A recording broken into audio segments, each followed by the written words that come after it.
Hello and welcome to the Phantom Zone. I am your host Ghost, and I am continuing my MCU rewatch journey to analyze the rise and fall of the MCU by watching the movie that came out after Iron Man, The Incredible Hulk. Just like Iron Man in my previous video, I had this movie on DVD and I watched it religiously. But again, this is my first time sitting down and rewatching that movie from start to finish since then, which has probably been over 10 years by now. I was surprised on how many of the beats and little quirks of this movie that still stuck with me after all these years. But it was also very refreshing to revisit this as I'm older and with a new perspective on all the MCU movies that have came since this. After watching this, I'm convinced this is the last good adaptation of the Hulk. There are a few good moments in some of the Avengers films, but none of them go out of their way to show how tragic this character really is. They instead would rather make this more of a comedic character. Damn. Newsflash, there's nothing funny about Bruce Banner's life. Bruce Banner is one of the most tragic characters in Marvel Comics. A man cursed to share a body with an indestructible, rampaging monster. The sincerity of this character was pretty much thrown out of the window after this movie, which is really sad to see. Every time Bruce turns into the Hulk, it is a complete life reset. He can't stay in the same country because the US government will know where he is, so he has to leave everything behind and start from nothing in another country. Sometimes he doesn't even know what country he's in once he wakes up from being the Hulk. After the Gamma experiment, Bruce's life is ruined. He's constantly having to look over his shoulder while also taking precautions to prevent him from being tracked. He had to leave Betty for fear of putting her in danger. Speaking of Betty, can we talk about her for a second? Where is she in these movies? Why haven't they brought her back? It would make way more sense that she is the one who hits Hulk with "the sun's getting real low, big guy" lines, since this movie establishes that both Bruce and the Hulk have a connection to Betty, instead of forcing this relationship that doesn't go anywhere with Black Widow. Also, Betty Ross is a ride or die. Not only did she immediately drop Phil Dunphy the second she saw Bruce, then drive out in the rain looking for him, and not only did she have the data Bruce needed to create a cure, she jumped in front of a tank as they were forming up to take the Hulk, and she stood on business with her father, General Ross, for years because he's been actively trying to kill and replicate the Hulk. Betty Ross is goated. Marvel has slowly started bringing characters from this movie back into the current Marvel projects. They brought back Ross, Abomination, and apparently we're going to be getting Tim Blake Nelson's The Leader soon. And with the addition of Red Hulk in the upcoming Captain America movie, maybe Marvel will bring back Liv Tyler in this role. I just hope they don't bring her back only for her to become She-Red Hulk. That would just really cheapen the character. In a perfect world, I would like her to come back to help save Hulk's character, but it may be too late for that. But yeah, this movie is really about how hard of a life Bruce has had since becoming the Hulk. And this is kind of like a quasi-sequel to the 2003 Hulk movie. It takes place 5 years after 2003 Hulk, and they say that he's been on the run for 5 years. Also, during the opening credits, they kind of reshoot the Gamma experiment scene, but I think it's supposed to be the same way that the 2003 Hulk turned out to be. This is another attempt at Marvel making a very sincere movie that is very true to the character. The character of Hulk is like this duality of man and monster. In this movie especially, Bruce doesn't want to control the Hulk. He doesn't want anything to do with the Hulk. He just wants to find a cure. That is his main motivation in this movie. I wish that we got a few more action set pieces with the Hulk, but I did on a rewatch appreciate Edward Norton's performance to show this struggling loner nomad who's just trying to find a cure. I thought it was a pretty honest approach at this take of the character. It was about as good as I remember it being, but I did have a newfound respect for certain aspects that I have missed while watching this as a kid. You know, as a kid, you just kind of, some of the dialogue stuff goes in one ear and out the other as you're just sitting there kind of waiting for the Hulk to smash more stuff. But there are little bits and pieces that I picked up on that was like, okay, that's how that happened. Now, this is the segment I like to call Little Things I Liked and Noticed that I didn't notice before. Number one, in the opening credits, Stark Industries is the one who provides the Hulkbuster weapons to the US military to hunt down Hulk. Never noticed that before. Of course, there's quite a few cameos in this movie. I'd be remiss if I didn't mention the Bill Bixby cameo, who played Bruce Banner in the TV show in the 70s. There's also a Lou Ferrigno character that plays the security guard and gets bribed by pizza. He would also go on to voice the Hulk in some of the movies that came out after this, which is pretty cool. The guy who smacks Edward Norton and does cool tummy tricks is actually a world-renowned Brazilian jiu-jitsu fighter by the name of Rickson Gracie, who is one of the greatest Brazilian jiu-jitsu fighters of the last 50 years. And also, Martin Starr is in this. Also, another person to get bribed by pizza. He would later be retconned to be Spider-Man's teacher. Also, speaking of cameos, did Hulk kill Stan Lee in this movie? It's like alluded to that some of the blood that came off of Bruce's finger in the factory went onto that soda bottle, and that soda bottle went out and got shipped to the US. So did Hulk kill Stan Lee? I don't know. That'd be interesting. I kind of want to see Stan Lee Hulk now.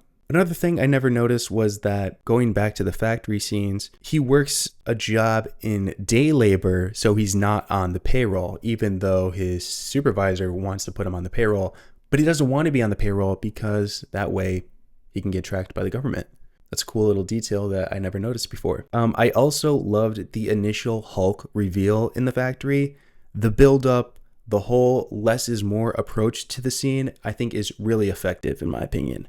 I also really love how they make an effort to show how much he tries to avoid getting angry. For the first 20 or so minutes, it's made apparent that his heart rate monitor plays an important role in his life to show how close he is to hulking out. That is something that we don't see anymore in the MCU because, of course, I'm always angry. Yeah, that's great. I love how loud Hulk's roar is in this movie. There were a few times where the decibel level is just out of this world. The filmmakers go out of their way to show how loud the Hulk is. I love it. Also, going back to a note that I had in my last video about Iron Man and how this movie is pre-Disney, so there's drinking and smoking in it. Can we just bring back cigar chomping generals and assholes in the MCU now? It's just nice to see. You can also make some pretty cool shots out of it with the smoke and the lighting. It's pretty fun. Like hard drinking, cigar chomping weirdos. I just kind of want to see more of that in the MCU. Let me know in the comments if you want to see that too. Just saying. The owner of Stanley's Pizza looks like Stan Lee and Einstein. That's something I always thought and always remembered. And watching this, I don't know, a decade later, I still feel the same way. Also, I never noticed Hulk. He's kind of emo.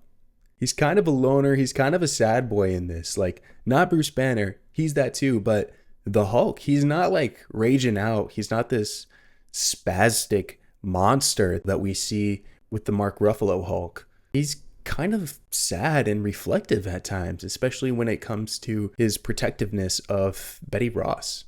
That's something I never noticed before. There's even a moment where he's kind of like, all right, I guess I gotta do this now, when he's about to fight the Abomination. He's like a reluctant hero. He doesn't want to fight this guy, but geez, he'll do it just to show that he's the strongest there is, or just to protect Betty. Speaking of Betty, I have a note here that says Betty Ross ASMR. This is one of those little quirks that stuck with me ever since I was a kid. Her voice, her whispers, that affected me deeply as a child, and I never picked up on it until I rewatched it. I was like, oh, maybe that's why I like this movie so much. I mean, geez, would you listen to this and tell me I'm wrong? Bruce, it's our data. Got in there before they carted it all away. I thought you might wanna. Thanks. Really? You can't stay at all? Well, at least let me walk you to the station. You have everything you need. I hope you get some rest. Not even a little excited? Okay. Betty Ross, I want to hear some ASMR from you. You gotta drop something on YouTube, on podcasts, something. Yeah, I'm gonna need that. I'm gonna need that downloaded. Yeah, if you're down bad, let me know that you agree with me, just so I'm not crazy, you know? Moving on. It is amazing how the Abomination got off in She-Hulk because he is a bloodthirsty monster who is just out to destroy Harlem. Last little note I have in here. This is the only MCU movie that doesn't have a post-credit scene. It actually just has an ending scene before the credits, like how most movies do. And of course, it is Tony Stark in big bell-bottom pants and him talking to Thunderbolt Ross, chomping a cigar and drinking toxic waste.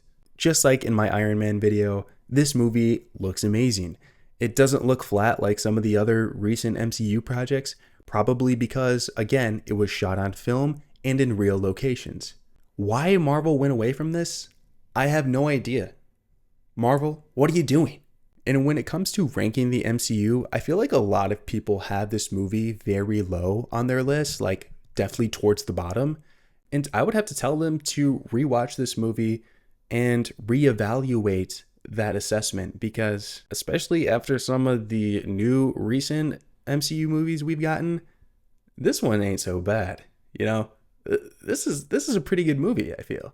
Again, this was at a time where Marvel took their movies very seriously and they stayed true to the characters. Can't say that for all the MCU movies, but yeah, I had fun with this. This was a nice walk down memory lane. I feel like I watched this movie more than the Iron Man movie on DVD. Like, there was so much of this movie that I remembered as a kid. I must have watched this movie 20, 30 times maybe as a kid. There were so many quotes and little quirks that just stuck with me over the years, and I pretty much knew beat for beat what was going to happen. It was good to rewatch this movie and refresh my memory with some of the dialogue that I totally missed as a kid. And watching a sincere Marvel movie in 2024, it's refreshing. But yeah, I think that's going to do it for me. If you made it this far, please consider liking the video. I'm a small, growing YouTube channel, so a like goes a long way. And if you want to join me on this MCU rewatch and listen to my thoughts and perspective on the MCU, please be sure to subscribe and hit the notification bell so you don't miss future videos. With that said, thank you so much for watching, and I'll see you in the next one. Bye.